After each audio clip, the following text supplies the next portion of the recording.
Зошто да ти кажам, зарем не ми веруваш? Велиш ме сакаш, а всушност сакаш да ме поседуваш. Ти немаш ни ље од љубов, ти ги имаш сите ље од љубомора. Зарем мора бе кон мене да бидеш така суров и да ми ја гушиш личност така во зрасна комора?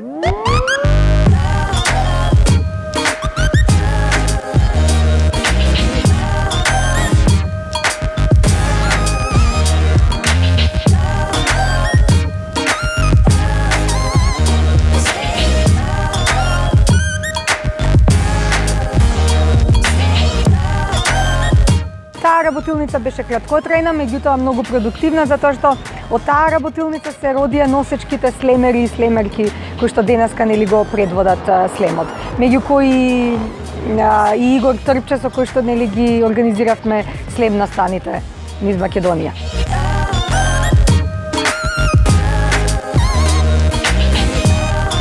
Може би тоа да се каже, особено кога станува збор за активистичкиот слем, за слемот како активизам, затоа што постоиме неколку слемерки кои што говориме за женските права, за позицијата на жената во општеството, кои што говориме гласно за она што треба да се направи како промена за да жената добие подобра позиција во социјалниот контекст.